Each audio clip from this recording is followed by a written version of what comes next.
Kalau mereka memang mengambil jalur akademis dan tidak panas ya, tidak hanya iman tanpa kepala, mereka akan datang. Mereka akan datang di komal-komal kita dan bertanya. Mereka akan membalikkan kepercayaan kepada kita bahwa penjelasan Bible kita yang lebih mumpuni daripada mereka. Karena sesuatu tanpa dogmatis itu terasa kebenaran itu nyata. Tapi kalau dari sisi mereka sendiri yang saya lihat tadi, mendongeng apa dia mengatakan, ya kalau dipikir tidak biblika, karena tafsiran itu kan sudah ada di Alkitab Sabda, ada Matthew Henry, Yerusalem. Sebenarnya tidak perlu pendeta, karena itu sudah dikeluarkan. Nah, fungsinya pendeta apa?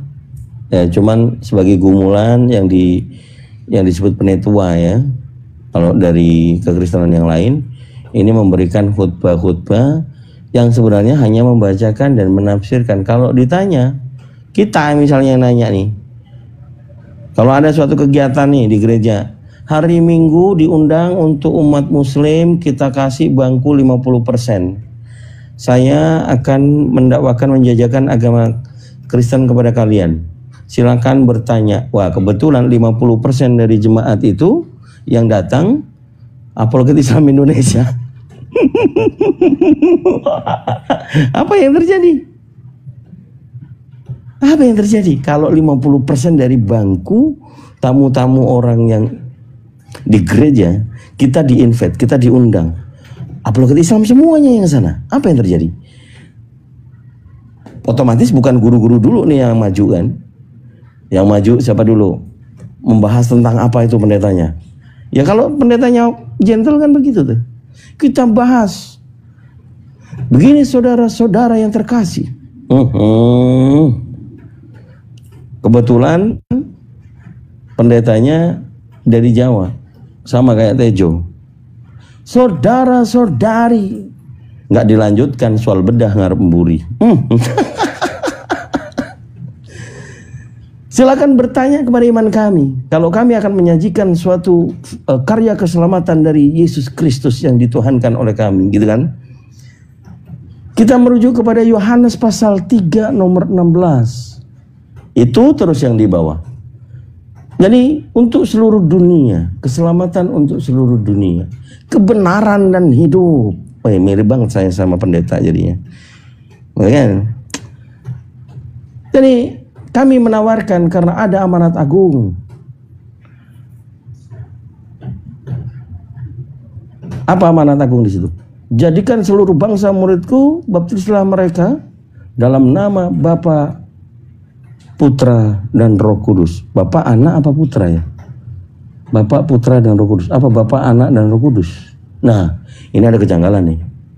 Yang betul itu Anak apa Putra? Sama-sama kan itu? Enggak lah. Namanya stigma kepercayaan itu Putra dan Anak beda. Apalagi pembaptisan. Nah itu kan. Nah, kemudian ada di perintah nomor 20-nya.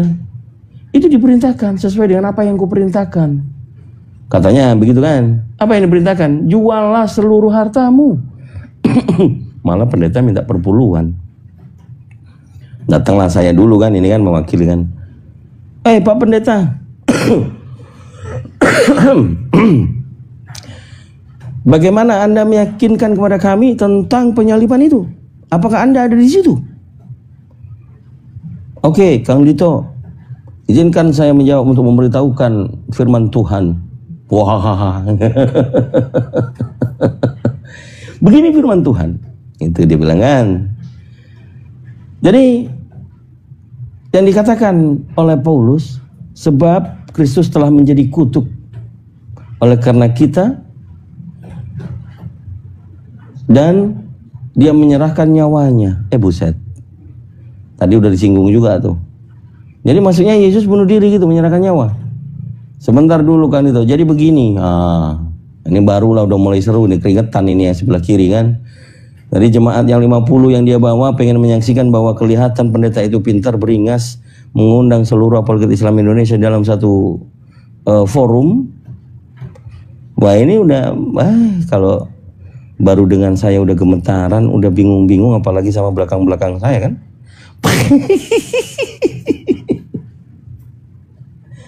Jadi yang menarik pastinya itu tidak akan terjadi. Tidak akan terjadi. Saya bisa nge-share sesuatu buat teman-teman semuanya, Iwan Villa ya. Setiap minggu atau peribadatan pasti ada yang disebut dengan kesaksian. Ada orang, katakanlah domba yang sudah terperangkap. Contohkan namanya, dia mengaku-ngaku sebagai Islam. Kemudian dia mendapatkan penglihatan katanya, masuk dibaptis jadi orang Kristen misalnya. Nah ini terus, orang ini akan setiap hari Minggu diundang untuk kesaksian. Atau ada yang mengatakan dalam mimpi, begini, begitu, begini, begitu. Jadi mohon maaf, saya tidak ada tendensi ya. Tapi yang saya lihat, yang saya pernah alami, hanya mendengarkan kesaksian kurang lebih 5 orang. Saya sampai berpikir, kalau orang kesaksian di gereja, apakah dia tidak dibayar? Loh, kok dibayar ternyata? Buset. Ya whatever itu ya teman-teman, kita nggak masuk terlalu dalam, tapi hanya ilustrasi tadi. Kalau seandainya ada bapak pendeta, pastor atau romo mengundang kita hari Minggu ke gereja untuk dialog setelah mereka ibadah, jadi jemaatnya nggak boleh pulang dulu, kita masuk ke sana untuk berdialog. Wah itu seru, itu seru itu nantinya.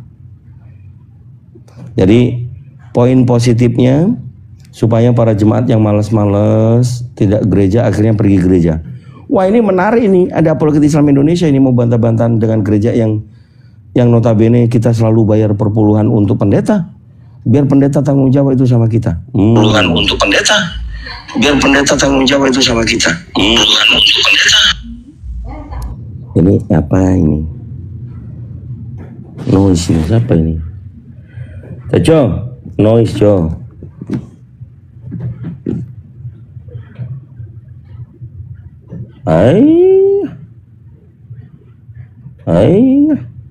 Ada Pak Rudi Toraja dulu, aku mau sapa. Selamat sore. Selamat malam Pak Rudi. Selamat malam. Iya. Bapak, apakah Bapak tadi menyimak Pak? Kabar baik. Ya. Puji Tuhan, kabar jangan baik. Tantrum Pak ya. Iya, jangan tantrum, jangan marah-marah. Iya, karena kita ini hanya berdiskusi dan apa yang kita diskusikan tertuang gitu loh Pak. Kemarin kalaupun ya gimana? Kemarin saya emosi sama si Felix itu sebenarnya. Ya emosi boleh, tapi kalau tidak pada tempatnya ya saya rasa ini publik ya, kita kan akhirnya apa ya, dikenal orang kok kayak nggak dewasa ini, ngamuk-ngamuk di atas komal gitu kan. Ya saya rasa bisa. Minta maaf Pak, minta maaf. Iya enggak apa-apa Pak Raja ya. Ini supaya lebih mendewasakan kita, kontrol emosi itu penting karena kita di publik dilihat oleh banyak orang. Kalau marah-marah pun hanya sebatas bukan marah ke manusianya, tapi bagaimana cara menjawab argumentasi yang harus dibantah dengan data gitu ya, bukan kemudian marah-marah ke orang yang berbicara. Ya gitu betul kan. Bang, betul.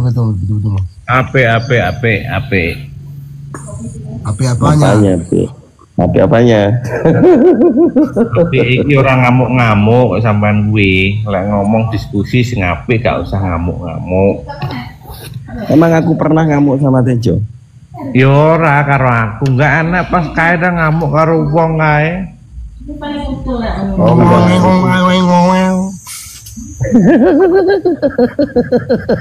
Tuh kan lihat aja Jo, jangan gitu Jo.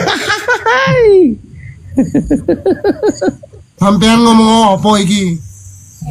Bahasa planet kuwi sampean gak ngerti. Orangnya ngerti itu aku. Benar ya, karena Sing ngerti mengaku karo Kang Dito kuwi. Sabar dulu dua-duanya, saya mau sapa dulu. Oke, saya dibisukan ya. Ya, sabar dulu ya. Aki Kores, Paraistar, assalamualaikum. Waalaikumsalam warahmatullahi wabarakatuh. Lanjut. Masalah. Mau digoyang dulu, saya juga ini maghrib tempat saya. Oh iya siap. Oke, dialognya sama siapa nih? Ini Rudi Toraja. Oh iya, Rudi Toraja. Wah, ini logonya keren, salib. Udah mau masuk Islam? Ya. Kenapa? Udah mau masuk Islam? Oh, enggak bakalan. Oh, kok bisa gitu? Enggak bakalan. Kenapa nggak bakal? Nah, enggak bakalan sudah. Saya sudah nyaman jadi Kristen. Tunggu bentar. Saya percaya Tuhan Yesus Kristus sudah adalah Tuhan dan Juru Selamat saya, Bang. Udah selamat dari apa, Rudi Toraja? Selamat dunia dan akhirat. Oh, keren. Kenapa masih banyak yang meninggal? Keren dong, untuk Kristen itu keren, Bang, keren. Kenapa masih banyak yang meninggal kalau begitu? Ya, semua manusia meninggal. Loh, nggak selamat? Semua, kamu itu udah nggak akan meninggal kah?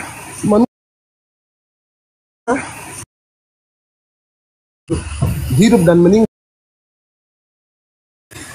Loh kalau gitu, kematian dong. Kan dibangkitkan nanti, kan percaya itu Kristus. Masih mati-mati juga. Rapcur, kirain bakal begitu. Yang hidup selamanya itu, yang selamanya itu enggak ada itu, Mas. Yang namanya ciptaan itu pasti ada. Gara-gara dosa waris itu ya? Ya, Gara-gara dosa Adam itu ya? betul. Oh, kirain itu waktu Yesus disalib itu jadi nggak ada kematian lagi. Ternyata tetap mati-mati juga ya? Berarti kau botol itu kalau gitu.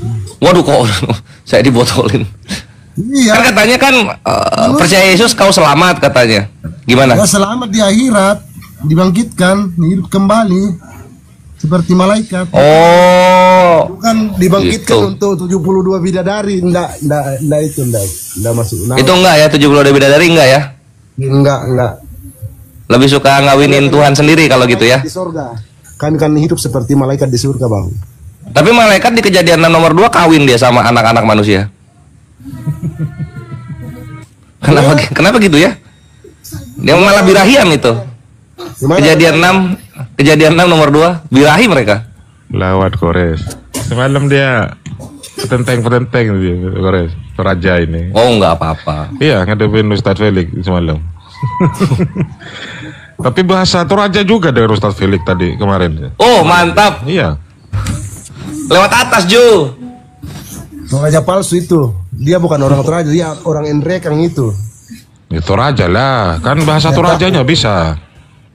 Bukan. Dia itu orang Enrekang. Ngadapin Salvator kau, keok. Salvator kok dianggap mualaf sama kau semalam itu, Rudi? Ya. Iya, Salvator yang Katolik itu. Sama-sama Torajanya kan? Iya, sama-sama. Dia masih bocil itu, kasihan, masih main lihat komalnya itu masih main Free Fire itu. Waduh, Free Fire. Lanjut. Lihat komalnya, Lanjut. coba lihat komalnya Ya. sana. Jadi di Kejadian 6 nomor 2, maka anak-anak Allah melihat bahwa anak-anak perempuan manusia itu cantik-cantik, lalu mereka mengambil istri dari antara perempuan-perempuan itu siapa saja yang disukai mereka.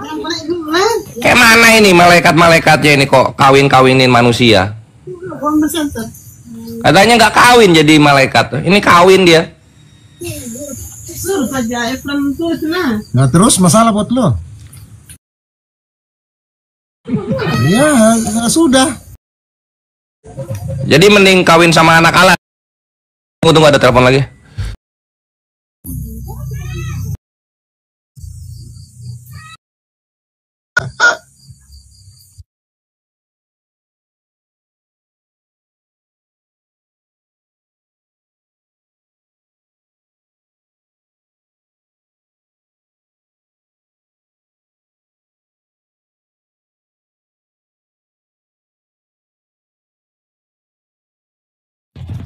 kon ojo buka open cam to Jo, untune wis kelong piro to Jo. Elek kon, aduh ireng pisan. Nah ya tutupan piye kalian nutup ora iso nutup. Waduh. Mau tak buka langsung enek. Buka gambar iki piye? Tutupan Wong Jawa pindah nang Manado. Terus mirakno babi cuman dodolan babi. Waduh Jojo. Saman kok ya ngono, mbok sekali-sekali aku mengerti. Lah Tuhanku mau iso pindah, saiki kan Tuhanku wis pindah. Lek mbiyen Allah, saiki Yesus. Mbok malu. Tuhanmu saiki menungso itu aja. Lah iya kuwi jenenge Tuhane wis pindah. Iya, Tuhanmu sekarang itu bukan manusia, Jo. Saiki Tuhane wis manusia saiki. Oh, berarti Tuhanmu manusia, Jo. Lek mbiyen jenenge Allah, mbiyen saiki pindah dadi manusia Tuhane. Oh, pindah garai nek sore weteng ya toh, Jo. Ya ning Kristen Ya, yo kok ya salah ngono. Iya, gara-gara di bawah perut kan, Jo. Pindah Tuhan masuk gak oleh. Lanjut Bang Kores, sudah teleponnya Bang Kores. Host, saya mau tanya host. Bang Kores. Malam. Host. Ya. Islam apa Kristen? Ya, aku Muslim lah. Oh ya, saya turun ya. Nggak guna saya di sini. Loh, kenapa emangnya? Beti deh Jo. Ya apa sih Jo? Paling kok seneni paling. Loh, siapa sih nyeneni? Aku ket mari maghriban Jo. Paling gara-gara iki paling. Oh, tinang Bang Kores iki lho. Iya, paling Bang Kores lek ngomong kekerengen deh. Begini Melayu. Jajal lek ngomong sing alon-alon kaya Kang Dito. Loh, lagi ngisor kan nek tamune ikuti piye ditutul.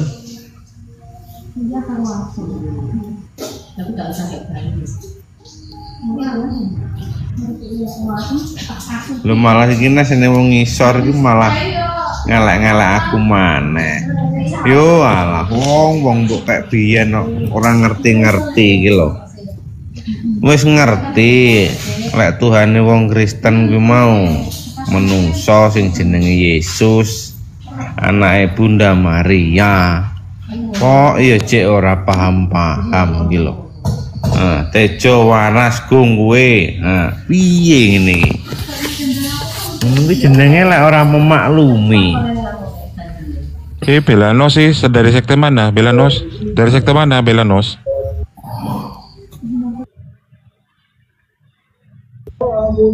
Baru masuk nih Bang, baru masuk. Iya, Kristen kan? Belanos Kristen. Kristen lah Bang. Katolik apa Protestan? Protestan. Iya. Bang Kores sudah monitor Bang Kores? Topiknya apa Bang? Hah? Topiknya apa ini? Ya, topiknya Tuhan, Yesus itu Tuhan apa manusia? Ya Tuhan sekaligus juga manusia, itu yang benar Bang. Loh, kata Tejo dia manusia, tapi dituhankan. Enggak lah. Hah? Manusia Itu manusia. Sumbernya Dan si Tejo Jejaka kalau sumbernya pikiran baru gosok gigi. Guruna ini nih apa on? Guruna, assalamualaikum. Waalaikumsalam warahmatullahi wabarakatuh. Ya Guruna, ini ada pasien 2, silakan. Hari ini makan tape singkong. Aduh, giginya Jo, giginya tinggal berapa kau Jo? Waduh. Kakian makan Setejo ini babi kan orang Jo. baik. Setejo ini orang baik. Hanya saja baiknya seseorang itu belum tentu hidupnya bisa mengantarnya kepada kebenaran, kan gitu. Itu Gurunda. Giginya tinggal berapa itu Gurunda? Lihatan. Wah, tuh.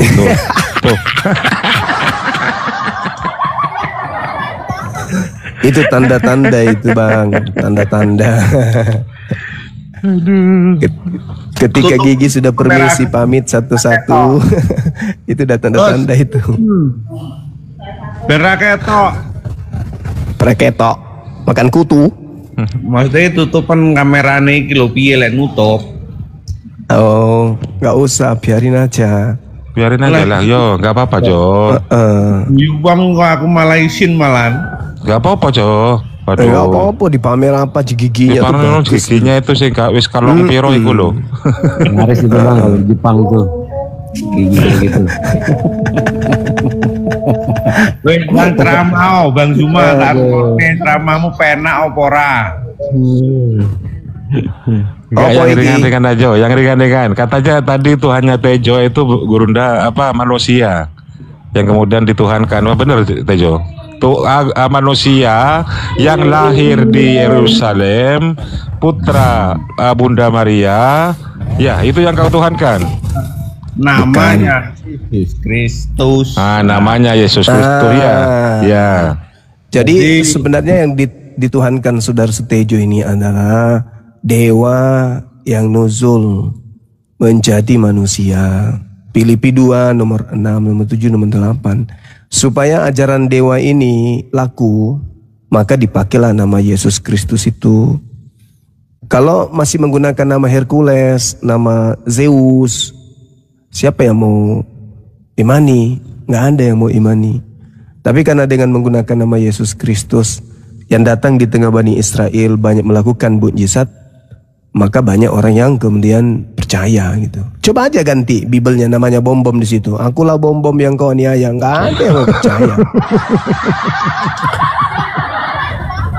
Makanya Yesus itu kan di awal berkata, waspadalah kepada penyesat yang datang kepadamu. Penyesat itu tanda-tandanya apa guru?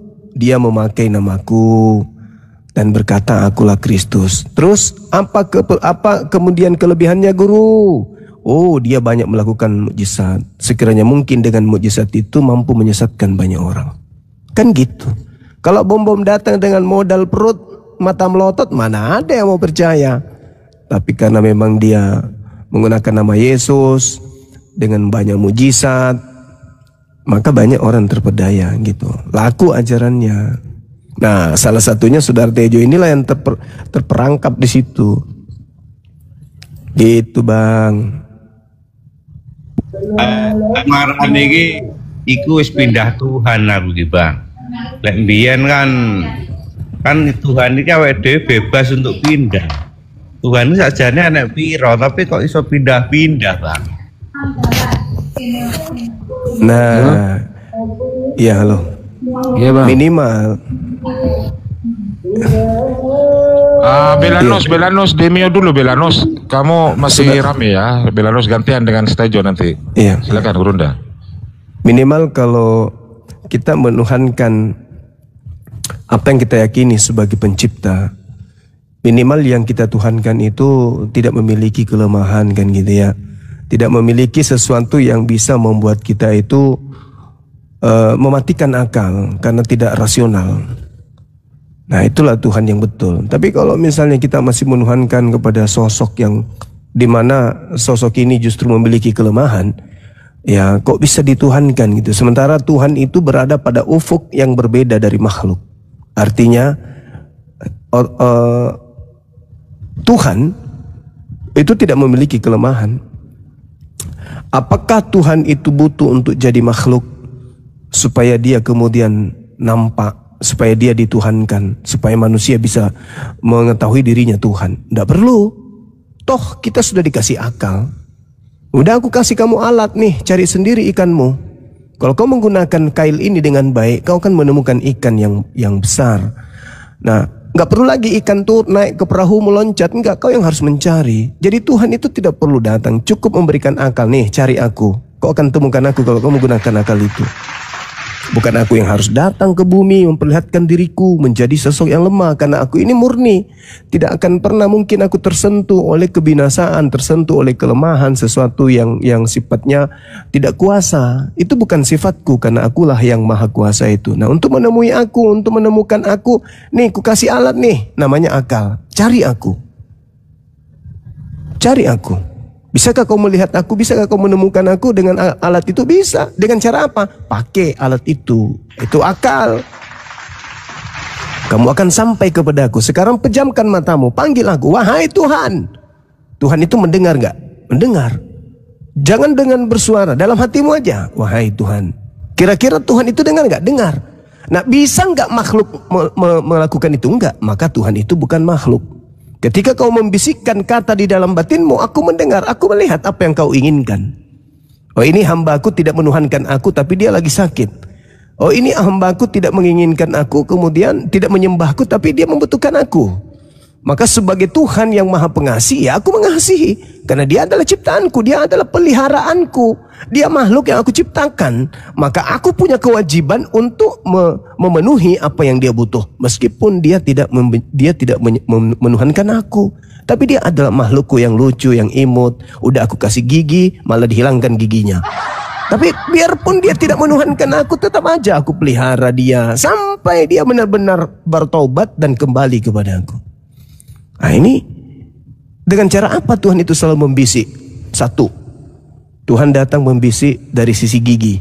Makanya Al-Quran mengatakan begini bang. Di dalam Al-Quran saya, di dalam Fussilat, Al-Quran menerangkan begini. Bagi orang yang berakal, aku menunjukkan tanda-tanda kebesaranku kepada mereka. Apa itu? Ya aku perlihatkan kalau aku ini adalah Tuhan pencipta langit dan bumi. Dengan cara apa aku memperlihatkan diriku? Aku titip keberadaan diriku itu pada diri mereka sendiri. Contoh misalnya, aku memberikan sinyal kepada Sutejo. Sanurihim ayatina fil afaq wa fi anfusihim. Aku akan memperlihatkan keberadaanku kepadanya dari segenap penjuru dan pada diri mereka sendiri. Contoh, aku kasih gigi dia. Dari tidak ada gigi, kemudian ada giginya. Lalu aku ambil giginya itu satu-satu. Satu persatu kegagahannya aku copot. Tadinya matanya bagus, aku copot kemudian kegagahan matanya. Dan tadinya kemudian kupingnya bagus, aku copot kemudian kegagahan kupingnya. Yang tadinya ususnya bagus, bisa menerima seluruh makanan sedikit-sedikit, aku ambil itu. Bagi orang yang berfikir, maka dia akan sampai kepadaku bahwa dirinya adalah makhluk lemah. Dia membutuhkan kemudian Sang Yang Maha Kuasa untuk menjadi tempat perlindungannya. Itu kata Quran tuh. Jadi kita orang yang berakal ini setelah dititipkan akal, dengan melihat uban ada, dengan melihat kumis mulai putih, jenggot sudah mulai putih, itu sinyal. Oh, ada yang tidak bisa aku lawan. Apa itu? Kebenaran Sang Yang menciptakan aku. Aku digiring dari ada menjadi tidak ada. Lalu kemudian diadakan kembali. Kita menantang, Tuhan itu, bukan Tuhan itu. Tuhan itu harus nampak, terlihat. Oh, bukan kayak begitu. Jangankan Tuhan pencipta langit dan bumi. Kita tidur, kita makan, kita berdiri, kita duduk, kita berlari, kita berjalan, kita kemana-mana beserta dengan kulit belakang kita. Sekarang permasalahannya adalah, pernahkah kita melihat apa tergambar di belakang kita ini, di kulit kita yang di belakang ini kayak mana modelnya? Kulit kita ini bentuknya seperti apa yang di belakang? Kita hanya mampu merabanya kan? Kita hanya mampu meraba.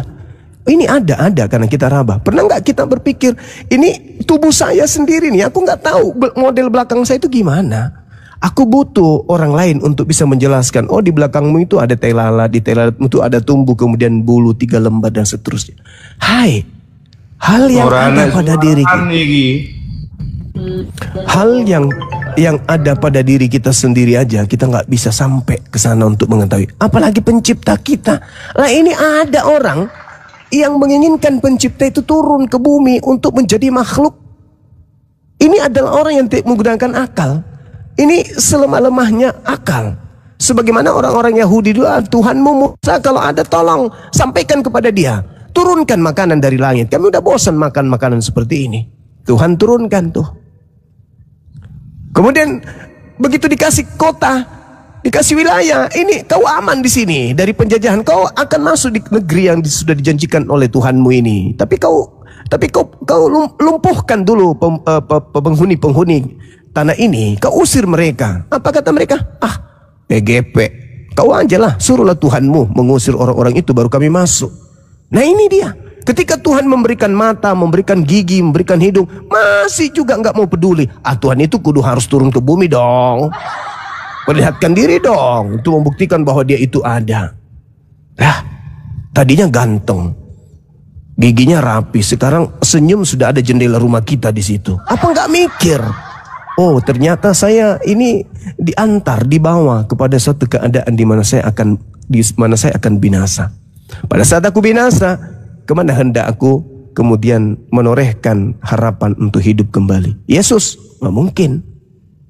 Yesus hanya menjanjikan keselamatan kepada Bani Israel bagi yang percaya Yesus sebagai Rasul, utusan Tuhan. Itu yang selamat. Lawang Kristen ini gimana? Diusir. Kenapa? Karena Kristen terlalu berani menggantikan kedudukan pencipta langit dan bumi dengan melantik sosok yang keluar dari kubur sebagai Tuhan yang turun ke bumi menjadi makhluk. Ini batil. Sangat-sangat batil.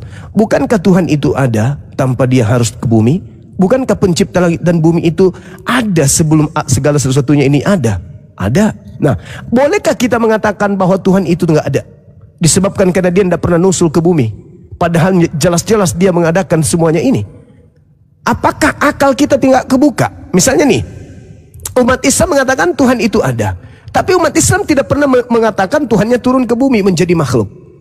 Tapi umat Islam mengakui sampai mati. Mereka malah bersaksi. Aku bersaksi tiada Tuhan selain Allah. Mana Allah itu? Ada. Bisa dilihat? Gak bisa. Terus gimana umat Islam menentukan bahwa Tuhan itu ada? Cukup dengan melihat alam semesta ini. Cukup dengan memikirkan ciptaannya. Cukup untuk melihat dirinya sendiri. Susah tidur, susah makan. Kadang sakit kepala, kadang sakit perut. Kadang ada masalah. Masalahnya anak, masalah rumah tangga, bla bla. Ini apa kok seribet begini? Artinya bahwa manusia itu punya kelemahan. Dan ada esensi yang maha kuat yang tidak punya kelemahan. Itulah dia Tuhan. Haruskah kita melihatnya? Enggak. Tuhan itu ada, meski kita lihat. Nah, bagaimana dengan Kristen? Tuhan itu ada enggak sebelum dia menjadi manusia? Ada. Terus untuk apa dia menjadi manusia? Untuk menebus dosa-dosa manusia. Loh, emang Tuhan tidak bisa menebus dosa, menghapuskan dosa tanpa dia harus turun ke bumi? Kan bisa toh? Bisa. Dalil banyak di dalam Bible. Tuhan menghapuskan dosa. Bahkan Yesus mengatakan bertobatlah, bertobatlah, bertobatlah. Apa itu maksudnya bertobat? Artinya kalau Yesus mengajarkan bertobat, berarti tidak perlu dia mati di atas tiang salib. Gak perlu. Dia cukup mengajarkan bertobat. Dan kalau konsep penebusan dosa itu benar, berarti sekarang orang Kristen tidak perlu lagi ibadah. Tidak perlu lagi kemudian dia melakukan kebaikan-kebaikan sesuai dengan pola yang mereka katakan ini baik, ini yang salah. Kenapa? Mereka orang-orang yang sudah ditebus. Apalagi? Nah, sekarang kalau mereka ditebus, dosa-dosa mereka ditebus, lalu mereka melakukan dosa lagi. Apa solusinya? Apakah Tuhannya mereka harus turun lagi menjadi bayi, dibunuh lagi di atas salib? Tidak, bang. Lalu solusinya apa? Bertobat ya. Sama aja berarti. Berarti ujung-ujungnya bertobat. Sekarang kalau ada orang Kristen kemudian korupsi, berdosa enggak? Berdosa, bang. Caranya untuk menghapus dosanya apa? Apa? Yesus kudu turun jadi bayi lagi? Enggak dong, kan cuma sekali. Terus dosanya yang sekarang ini yang dia lakukan karena korupsi, gimana caranya? Bertobat. Ternyata kembali juga ke Islam. Kembali lagi ke Islam berarti jangan kau hinakan Tuhanmu dengan dia menjadi makhluk. Tuhan itu maha suci. Ujung-ujungnya ternyata adalah pertobatan. Udah kayak gitu aja. Jadi saudaraku, kita tidak akan pernah merasakan nikmatnya punya gigi kalau kita tidak pernah merasakan sakit gigi. Dengan orang merasakan sakit gigi, orang itu akan tersadar betapa nikmatnya punya gigi. Dulu ketika dia punya gigi tidak pernah bersyukur kepada yang memberikan gigi. Giliran giginya sudah tak ada baru dia menyesal. Kenapa dulu saya tidak mencintai gigiku seperti aku mencintai kekasihku? Kan gitu. Ketika gigiku pergi baru aku mencari, oh gigi betapa indahnya jikalau masih menempel di gusi. Tapi karena gigi sudah pamit duluan, maaf ya Bang Tejo, aku pulang duluan nanti kau nyusul ya. Iya katanya.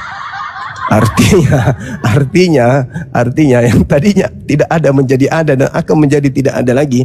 Saatnya kita berpikir pencipta langit dan bumi itu ada dan tidak menjadi tidak ada karena kita tidak melihatnya. Allah itu ada, pencipta langit dan bumi itu ada. Kita sembah ataupun kita tidak sembah, pencipta langit dan bumi tetap ada. Dia kita imani datang kepada kita sebagai manusia atau tidak datang sebagai manusia, Tuhan pencipta langit dan bumi itu tetap ada dan Tuhan tidak mungkin berubah menjadi bukan Tuhan. Saya kira demikian sebagai penutup dari saya. Saudara Tejo, kalau misalnya nanti Anda terganggu dengan narasi saya, silakan besok pagi pergi ke pasar, cari penjual singkong, singkongnya ambil, bentuk itu singkong berupa gigi, tempel di gigi pakai lem Alteco, insya Allah aman. Demikian. Apik ceramah sampean kuwi apik banget kuwi. Apik banget kuwi, wis iso tak rungokne kuwi. Pakai bahasa Indonesia lah, Tejo. Pakai bahasa Indonesia, Tejo. Aduh. Iya, apik bagus itu ceramahnya itu sudah bagus, sudah bisa saya dengar, bisa saya pahami. Itu ceramahnya itu.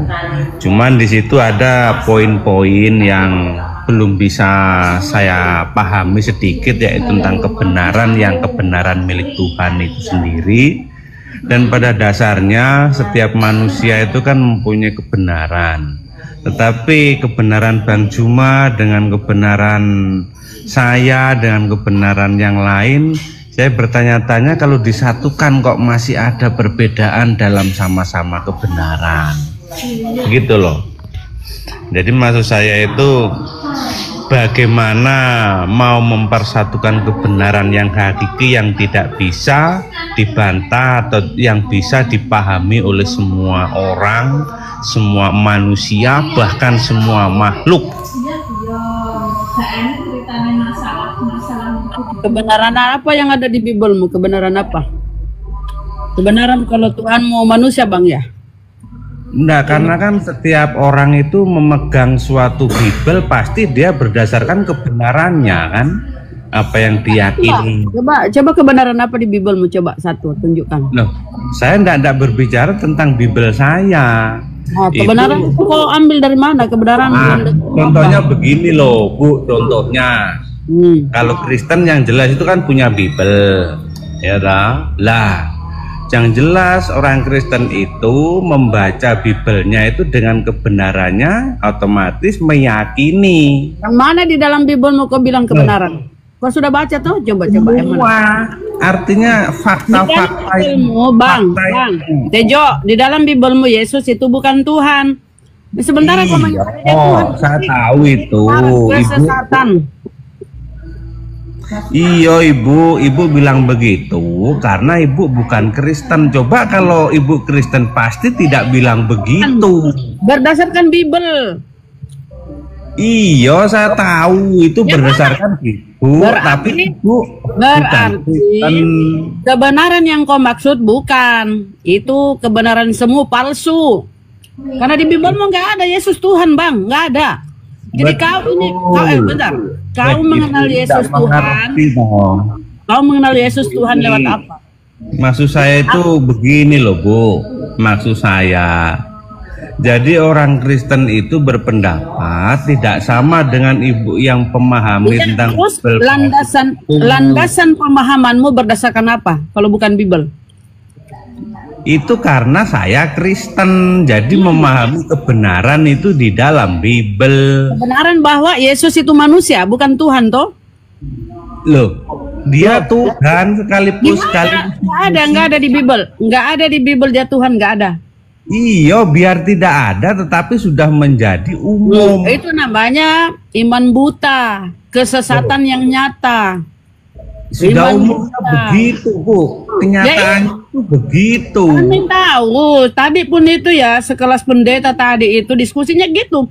Ya di yang saya pegang ini kan begini bunyinya, padahal original tesnya enggak ada. Namanya iman buta, imani saja gitu.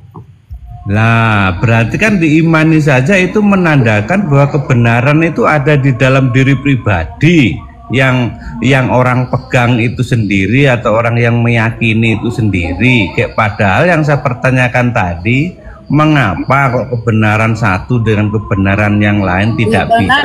Definisi kebenaran definisi kebenaran. Kebenaran itu adalah berkesesuaiannya hati dengan penerimaan akal. Berkesesuaiannya isi hati dengan penerimaan akal. Misalnya kau baca di Bibelmu Yesus utusan, Yesus nabi, Yesus Mesias. Kau imannya jadi Tuhan, akalmu pasti nolak toh. Akal nggak berkesesuaian dengan apa yang kau terima di hatimu, akalmu menolak. Masa nabi itu Tuhan, Masa Mesias itu Tuhan? Karena ini Bu, akal itu tidak bisa kita tuhankan. Kalau orang percaya kepada Tuhan, akal kita itu Akal dibimbing. itu tidak dituhankan, tapi difungsikan supaya kita itu berada di jalan yang lurus, di jalan kebenaran. Akal itu kita fungsikan. Numpang tanya Bunda. Numpang Kalau tanya. kau tidak pakai akalmu, kau sudah jadi ODGJ, Bang. Boleh nanya Bunda. Silakan. Di mana di Ini- Bible dikatakan Yesus itu bukan Tuhan coba? Karena dia Kesimpulan rasul. Bunda begitu. Loh, Gurunda gimana istirahat Gurunda? Mungkin dia. Oh, Oh, masih nyimak Bunda. Waduh. lanjut kecil. Silakan Bunda. Di mana? Iya, Di mana tadi- Yesus? Di mana Bukan Tuhan. dikatakan di Ah, ya. Bible kok Bunda bilang Yesus bukan Tuhan? Coba di mana di Bible? Bunda? Saya yang jawab ya. Di mana di Bible Yesus dinyatakan bukan Tuhan? Semua yang bercerita tentang Yesus itu menjadi bukti Yesus itu bukan Tuhan. Bagaimana bisa memahami itu? Sabar, Tunjukkan sabar. aja coba Bang Juma. Bagaimana bisa memahami? Ya paham dulu apa itu Tuhan. Tuhan itu Khalik, pencipta. Tuhan itu pencipta, bukan manusia, bukan makhluk. Yesus manusia. Dia mau jadi pesulap kek, dia mau jadi apapun di sana, selama dia manusia, maka selama itu juga dia bukan Tuhan. Apa yang dari Yesus yang bisa kita jadikan acuan dia Tuhan? Apa? Dia berkata sebagai manusia, dia bermujizat sebagai manusia, dia lahir sebagai manusia, dia berjalan sebagai manusia, dia datang sebagai manusia, dia pergi sebagai manusia. Apa yang sebagai Tuhan? Gak ada sedikit pun, 0,0001% pun tak ada unsur ilahi pada diri Yesus. Yang ada hanya unsur alami. Berjuta persen Yesusnya hanya unsur alami, unsur alam biologis, ciptaan. Sedangkan Khalik bukan alam. Khalik pencipta alam. Yesus berada di alam. Dia bukan Tuhan. Oh, dia bisa membangkitkan sebagai Tuhan, sebagai manusia. Bagi manusia. Dia bisa membuat orang buta melihat sebagai manusia. Dia bisa membangkitkan orang mati. Sebagai manusia dia bisa kemudian membuat orang buta melihat. Sebagai manusia dia bisa.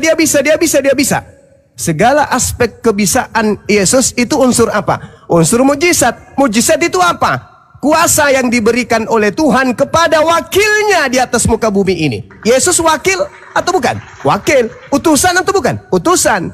Lalu mana unsur ketuhanannya? Nggak ada. Bom kalau diberi kuasa membangkitkan orang mati oleh Tuhan, bisa nggak? Bisa. Bom membuat orang lumpuh berjalan, kalau diberi kuasa oleh Tuhan, bisa nggak bom? Bisa. Jadi mana aspek ketuhanan Yesus? Tak ada. Yang melantiknya Tuhan hanyalah orang-orang yang tidak menggunakan akal, sehingga Tuhannya itu dikudeta, digantikan dengan makhluk yang keluar dari kubur. Sederhana bukan? Apa yang dari Yesus yang membuat Anda mengatakan dia Tuhan? Ada? Tak ada. Gatal dia garuk. Hah? Apalagi? Ngantuk dia tidur, lapar dia makan, takut dia lari. Apalagi? Sedih dia nangis. Sedih dia nangis. Betul. Sakit gigi ompong dia. Kalau jarang sikat gigi kayak saudara kita Tejo ini, ompong jadinya. Apa? Sisi keilahiannya apa? Jadi ketika ditanya apa yang menjadi bukti Yesus itu bukan Tuhan, seluruhnya yang ada pada diri Yesus bukti kalau dia bukan Tuhan. Ada lagi? Boleh toh Bang. Orang Kristen tuh menuhankan, meyakini Yesus itu loh, apa ya tidak boleh. Kan tidak ada larangannya Bang. Iya betul. Saudaraku Kristen, Anda mau menyembah asbak rokok pun silakan. Silakan. Ini kita berbicara skala kebenaran. Skala kebenaran. Di mana setiap objek kita memiliki nilai dalam memberikan interpretasi terhadap barang tersebut. Apapun itu. Mau dia manusia, mau dia makhluk lain, mau dia benda, atau apapun itu. Kita memiliki manifestasi terhadap apa yang kita lihat dan apa yang kita rasakan. Masalahnya sekarang, selaraskah akal kita dengan konsep yang kita percayai? Menurut saudaraku Tejo, apakah Tuhan alam semesta ini bisa mati? Lah Tuhan itu tidak bisa mati, Bang. Udah selesai. Inna lillahi wa inna ilaihi raji'un. Pencipta kan alam tidak. semesta, pencipta langit dan bumi tidak bisa mati. Yesus bisa mati. Yesus bukan pencipta langit dan bumi. Tapi ada sekelompok orang yang ingin menuhankan, ya silakan. Silakan, saenae dewe, silakan. Mau tuhankan, silakan. Mau jadikan dia suamimu, silakan. Tidak ada masalah itu. Karena kenapa? Manusia itu bukan kambing. Manusia itu bukan monyet. Kalau monyet tidak ada pilihan. Monyet dikasih kolak, susah untuk dia makan. Monyet dikasih coto Makassar, sulit untuk dia makan. Tapi dia tidak punya pilihan. Dikasih dia kemudian kolak pisang, dan dikasih juga pisang yang utuh, dia lebih pilih kemudian pisang. Kenapa? Monyet tidak punya pilihan, makanya dia tidak punya agama. Monyet itu. Nah, tapi Pak Tejo, saudara Tejo, Anda bisa memilih antara Tuhan dan yang bukan Tuhan. Dan pilihan Anda ternyata tertuju kepada makhluk Tuhan. Ya, ambillah itu. Silakan. Tak ada paksaan kan? Tak ada paksaan. Ada nggak yang mengancam? Awas kau Tejo, kalau kau tidak meninggalkan ajaran menyembah kepada Yesus, kupenggal lehermu. Ada nggak? Nggak ada. Bebas. Mau sampai giginya habis satu persatu permisi pamit, bebas. Mati masuk ke dalam lubang kubur pun bebas. Tidak ada yang maksa harus tinggalkan Tuhan itu yang bernama Yesus. Nggak ada. La ikraha fiddin. Silakan. Sekarang fungsinya adalah, maukah kita ini terjebak oleh ilusi? Maukah kita terkurung oleh halusinasi? Kebenaran semu, keselamatan semu yang tidak memiliki dasar pijakan yang jelas. Padahal sudah ditorehkan. Ada loh penjelasan dalam Bible, nggak butuh Quran. Hidup kekal itu mereka mengenal satu-satunya Tuhan yang benar adalah Elohim yang mengutus Yesus, dan mengenal Yesus sebagai utusan itu sendiri. Clear kan itu? Nggak ada lagi masalah bukan? Nah, terus kenapa nggak dipercayai? Yesus adalah Rasul. Tuhannya Yesus satu-satunya Tuhan. Selayaknya umat Islam, la ilaha illa huwa wa Yesus Rasulullah. Selesai kan? Hidup kekal itu kan sederhana. Kata Yesusnya, hidup kekal itu mereka mengenal engkau satu-satunya Tuhan yang benar, dan mengenal Yesus Kristus yang engkau utus. Final itu, final. Mau cari apa lagi? Hidup kekal yang kita cari bukan? Ya. Maka terima Yesus sebagai Rasul utusan Tuhan. Selesai. Jangan terima dia sebagai Tuhan. Itu koplak namanya. Itu koplak. Lelek koplak kok sudah terjadi ratusan tahun loh Bang. Sudah banyak loh penjuru dunia. Nah, satu keuntungan besar yang dimiliki oleh saudara-saudara Kristen Indonesia. Apa itu? Mereka tidak senasib dengan orang Kristen yang lebih dulu, yang tidak pernah mengenal Islam, yang tidak pernah ada umat Islam di luar daripada keyakinannya, yang menerangkan secara netral tanpa tendensi ekonomi, politik, apalagi kepentingan pribadi. Beruntunglah saudara-saudara kami Kristen yang bertemu dengan para apologet Islam, menjelaskan, menguraikan standar uraian mereka bukan imani saja, bukan doktrin, bukan dogma, bukan penggiringan opini, tetapi berdasarkan terhadap apa yang tertulis dan pendekatan ilmu pengetahuan modern. Apa itu?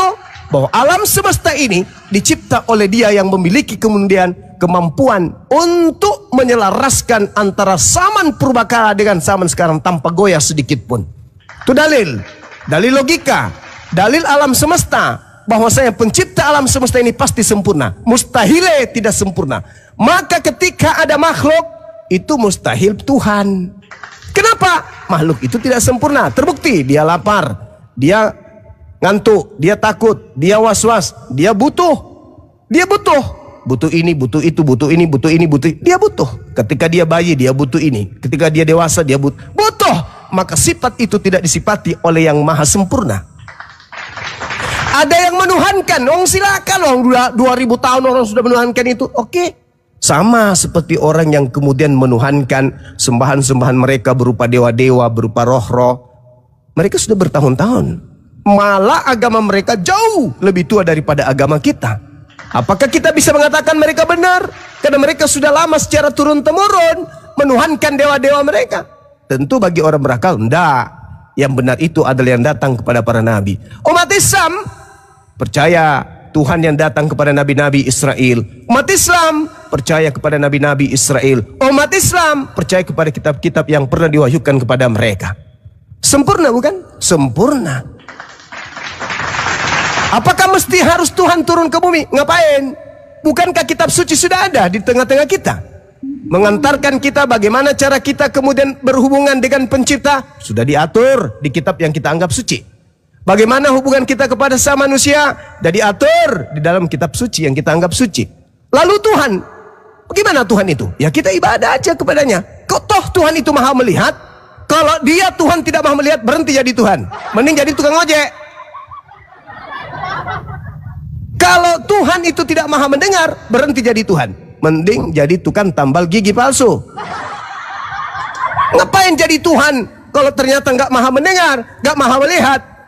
Kalau Tuhan tidak maha mendengar, tidak maha melihat, wajarlah kalau dia turun ngintip ke bumi untuk mengetahui apa yang sedang terjadi. Atau yang melantik yang turun ke bumi ini adalah orang-orang yang tidak menggunakan akal, lelah, letih, capek, mereka putus asa mencari Tuhan. Karena Tuhan itu bagi mereka harus nampak. Kenapa nggak menuhankan saja orang-orang sakti di Indonesia ini?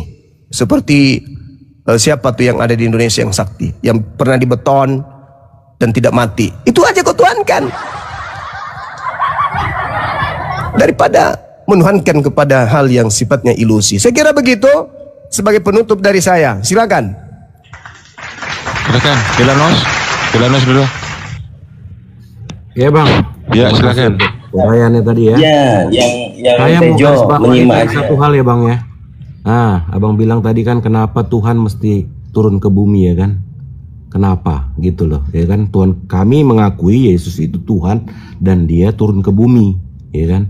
Sekarang begini bang, abang udah tahu di perjanjian lama tuh Taurat udah diturunkan sama bangsa Israel. Mereka tuh udah pengalaman bang ngelakuin Taurat. Tapi hasilnya apa? Bangsa itu masih bangsa yang bebal, bangsa yang tidak penurut, ya kan? Udah ribuan tahun mereka ngelakuin Taurat, bang. Abang mungkin baru berapa umur abang sekarang, ya kan? Abang mau ngandalin itu masuk ke surga, ya kan? Sekarang saya tanya, abang sholat 5 waktu 40 tahun ini pernah nggak bolong-bolong, ya kan? Nah, pernah nggak abang memberi kepada orang ya dengan terpaksa misalnya gitu? Kebaikan itu yang abang mau andalkan masuk ke surga, ya kan? Mau seperti kain tuh kain sobek bang, ya kan? Kami ini mengandalkan apa? Mengandalkan darah Tuhan kami bang, ya kan? Aduh. Jadi Yesus itu Hampir. adalah Allah sejati dan manusia sejati. Jadi banyak orang termasuk abang, saya lihat salah dalam hal ini memahami tentang Yesus ini. Jadi Allah itu nggak bisa berubah bang. Kenapa? Karena dia udah sempurna. Ngapain lagi dia berubah? Jadi Yesus itu ketambahan. Jadi dia bukannya berubah gitu loh. Jadi manusia bukan Tuhan lagi, enggak. Sama kayak saya misalnya, saya ini seorang ayah. Besok minggu depan saya dilantik jadi pendeta. Minggu depan saya ketambahan gelar saya jadi pendeta gitu. Saya ayah sekaligus pendeta gitu. Jadi bukannya berubah gitu manusia. Jadi dia itu Allah sejati dan manusia sejati. Itulah yang dituliskan di dalam Alkitab. Karena memang Allah ini Allah kami ini masuk akal bang, bukannya nggak masuk akal gitu loh. Abang melihat dia sebagai manusia lalu menyalahkan dia bukan sebagai Allah. Misalnya dia lemah, lapar, ya kan, letih, ya kan, itu kemanusiaan yang abang sorot. Lalu abang bilang dia bukan Allah. Salah, memang betul dia manusia. Kami pun mengakui dia manusia. Tetapi dia adalah juga Logos, ya kan, abang tahu itu Logos yang jadi manusia di Yohanes 1. Nah, jadi sebenarnya kami ini mengandalkan dia, Bang. Iya kan? Darahnya itu katanya apa, kata Alkitab, mahal, Bang. Mahal darahnya itu. Lebih dari sholat 5 waktu. Iya kan, yang bolong-bolong itu. Itulah yang kami nanti persembahkan di sorga sana. Kalau yang kebaikan kami nggak laku di sana, Bang. Udah jelas ditulis Alkitab. Kebaikan kami seperti kain kotor yang nggak laku. Iya kan? Kita ngandalkan kebaikan kita aja bolong-bolong, itu yang mau kita andalkan masuk surga. Murah banget surga itu, ya kan? Kami mengandalkan darah yang mahal, itu, Bang. Ya, Anda silakan. Sudah sembah. Ya, silakan Gurunda. Poinnya Tuhannya berdarah. Lanjut. Justru dengan pola pagan seperti yang Anda jajakan barusan itu, surga itu murah kali. Enak kali ente. Hanya dengan berjaya Tuhan mati, darahnya tercurahkan, dagingnya ditambah, selamat. Kop. Plak. Apa itu? Yesus mengajarkan, Yesus mengatakan di dalam Yohanes 5:29, mereka yang telah berbuat baik akan keluar dari dan bangkit untuk hidup yang kekal. Mereka yang berbuat jahat akan bangkit untuk dihukum, saudara-saudara. Jadi berbuat baik itu apa? Berbuat baik itu amalan salehah. Orang diselamatkan karena mereka beramal salehah. Bukan mimpi ilusi. Oh, darahmu telah tercurah untukku. Dracula kapang. Saudara, Yesus mengajarkan, nabi-nabi terdahulu mengajarkan, orang selamat itu karena amal. Orang selamat itu karena perbuatan baik, bukan perbuatan jahat yang ditebus oleh Tuhan mati di atas salib.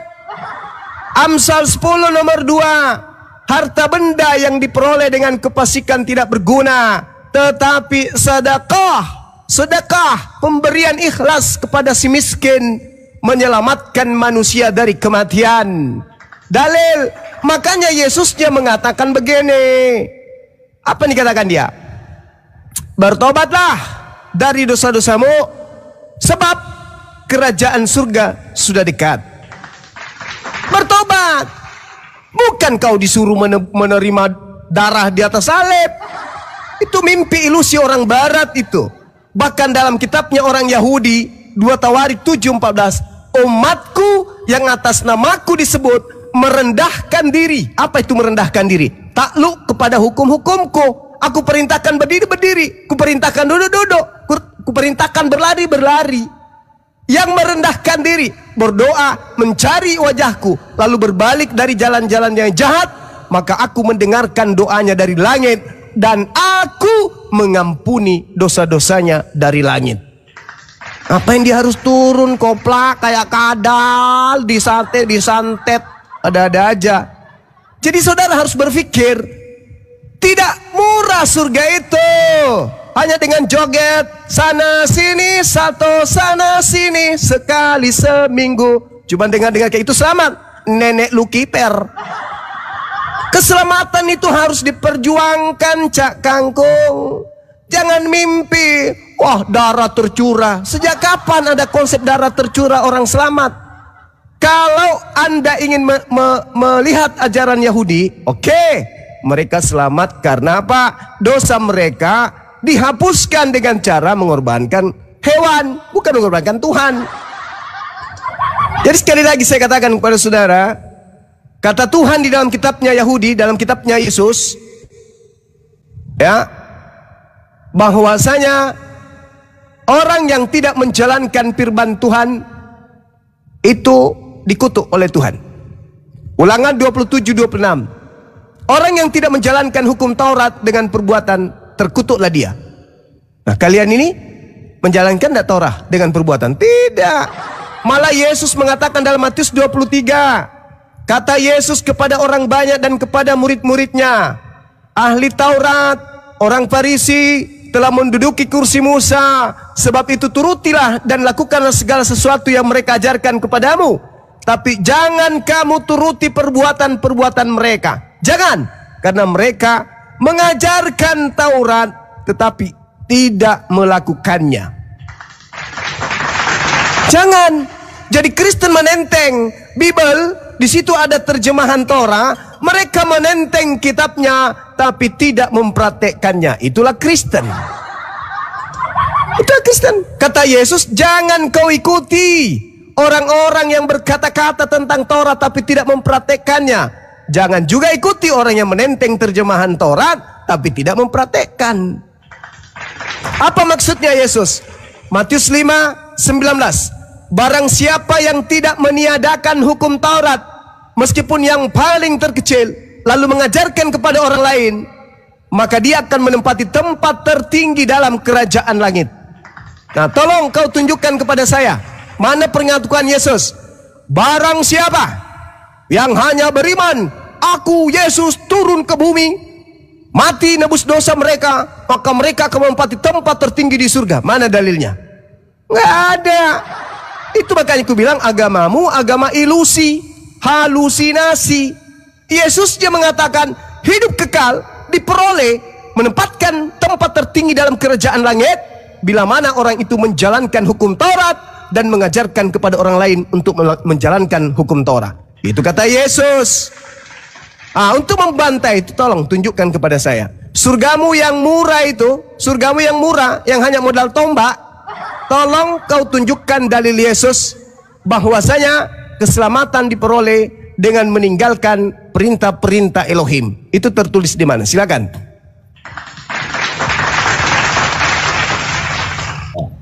Silakan Bilanos. Meninggalkan perintah Elohim, nggak ada itu.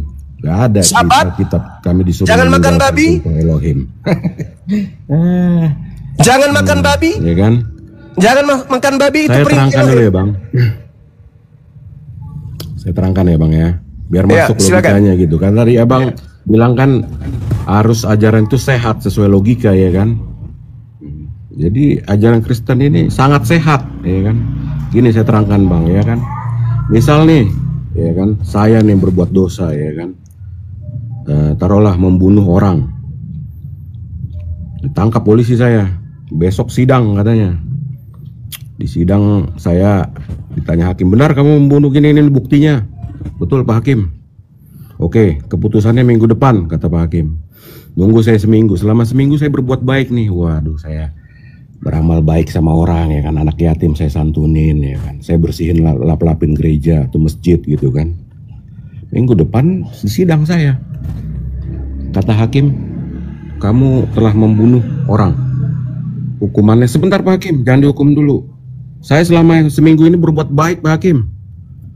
Saya membersihkan gereja, menyantuni anak yatim. Jadi bebaskan saya Pak Hakim, ya kan. Kalau hakim yang waras, kira-kira saya dibebaskan nggak karena membunuh orang? Terus saya dibebaskan karena berbuat baik? Ya nggak mungkin lah. Hakim dunia aja tahu, apalagi hakim yang di atas. Ini dosa kita Bang. Kok dihapus dengan perbuatan baik gitu loh. Lucu kalau saya bilang. Itu hukuman udah tersedia untuk orang yang berdosa. Itulah makanya Yesus turun menggantikan tempat saya dihukum di situ. Itu logikanya. Jadi masuk akal. Dan yang dihukum ini harus dia juga tidak punya dosa. Karena kalau dia punya dosa, dia harus dihukum karena dosanya. Makanya Yesus turun ke bumi. Karena satu-satunya yang gak berdosa cuma dia. Tuhannya jadi itu logikanya. Ya. Oke, lanjut dulu. Masuk akal kan? Itu. Gitu. Oke. Saya tanya sekarang Tuhan kalian, bagaimana cara menolongnya? Kalau kita di bumi, kan dia di sorga. Oke. Jauh. Baik. Saya mau Jauh mengambil, saya mau pinjam analogi Anda. Ketika sekarang Yesus sudah mati, Tuhan Anda sudah mati dengan dosa-dosa kalian tuh. Lalu itu kan gagal. Kenapa? Karena setelah kematiannya manusia masih melakukan dosa, Kristen masih melakukan dosa. Bahkan setelah kematian Yesus, perang dunia pertama, dunia kedua, bla bla bla, pelakunya adalah Kristen semua kan. Nah, sekarang pertanyaan saya tuh, ketika Yesus sudah mati, oke lah, dosa kamu membunuh orang itu sudah diampuni. Sekarang taruhlah misalnya seorang Sambo membunuh Kristen, membunuh prajuritnya. Itu gimana caranya untuk kemudian menghapus dosa Sambo? Jawab. Secara logika ya, Logika yang kamu bangun yang tadi. Silakan. Mudah Apa aja. yang harus Sambo lakukan untuk dosa-dosa membunuhnya itu kemudian dihapus? Mudah aja. Hukumnya bicara apa? Dan yang memutuskan adalah hakim. Ya. Yesus itu adalah Allah. Hakim dia, Bang. Dia yang memutuskan. Hukumannya apa? Bukan, Hukumannya bukan, apa? Bukan jalan pikiranmu. Hakim yang memutuskan Besarin sesuai suaranya, hukumnya. besarin suaranya, Bang. Besarin suaranya, boleh nggak? Yang memutuskannya hakim, Bang, sesuai hukumnya. Ya. Nah, sekarang apa? Dia tuh Allah, Apa hukuman hakim. bagi orang? Hukumnya ada di Bible semua. Apa hukuman bagi Sambo yang membunuh orang setelah Yesus disalib itu? Gimana cara menghapuskannya? Silakan. Jadi kalau dia percaya sama Yesus, Bang, ya kan, itu diampuni, Bang, begitu. Karena darah ini mahal dia. Darah. Pantasan aja Kristen ini di mana-mana menjajah, membunuh, menjara, merampok ya. Ternyata membunuh sambil percaya Yesus dosa bisa dihapus. Oh mama halilintar. Pantasan aja kalau level membunuh aja dengan percaya Yesus dosa dihapus, berbagaimana memperkaos. Pantasan segala maksiat ada di agama ente, rupanya kayak gitu konsepnya. Alamak. Itu pikiran orang yang belum bertobat itu. Lah, tadi Anda menjawab apa barusan? Hei, Anda menjawab apa barusan? Kuulang lagi kalau gitu. Kuulang lagi kalau gitu. Kuulang lagi ya. Kuulang lagi. Seorang Sambo membunuh prajurit misalnya.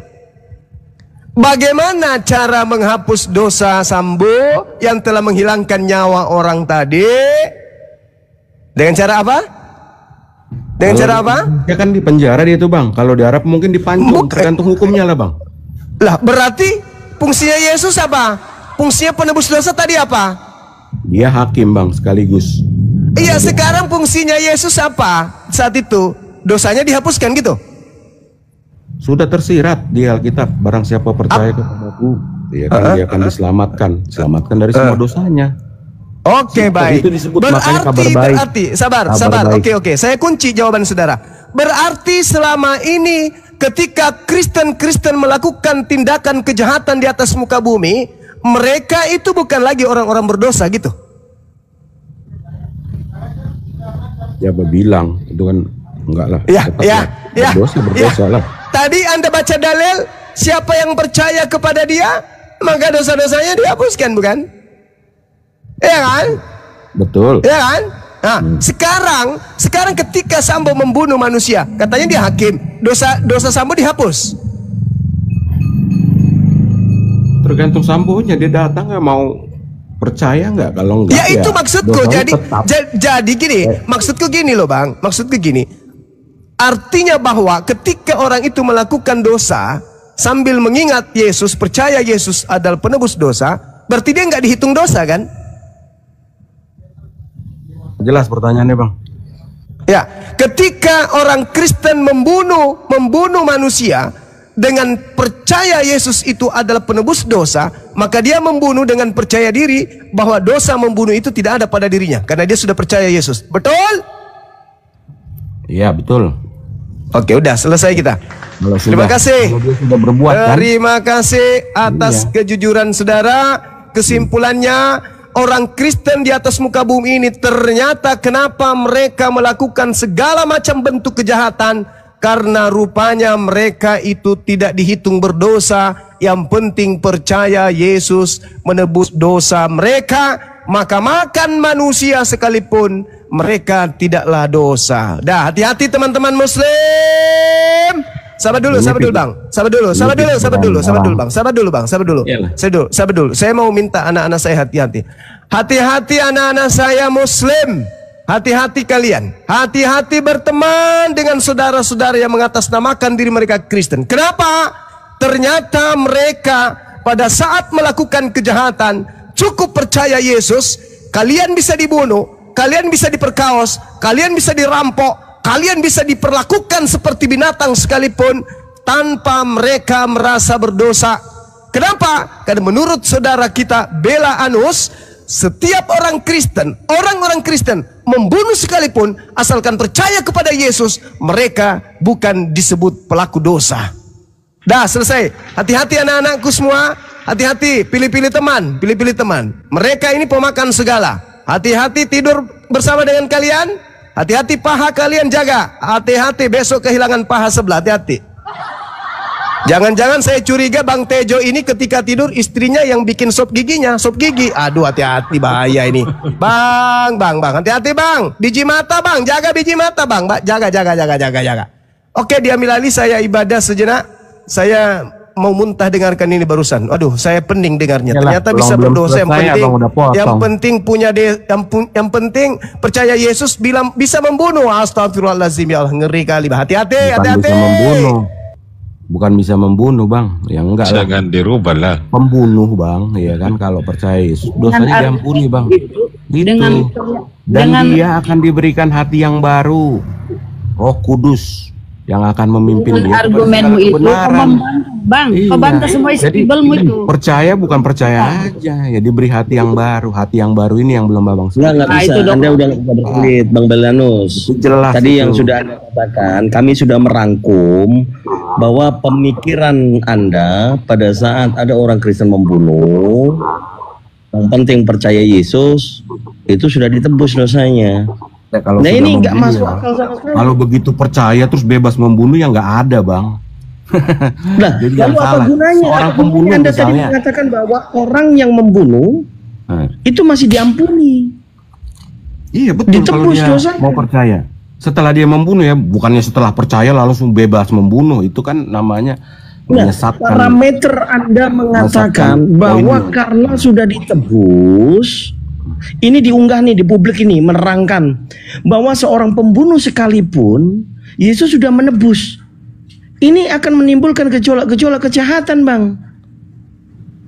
Anda tidak sadar mungkin mengatakan bahwa setiap orang yang sudah membunuh kemudian dia bertobat, dia akan dihapuskan dosanya.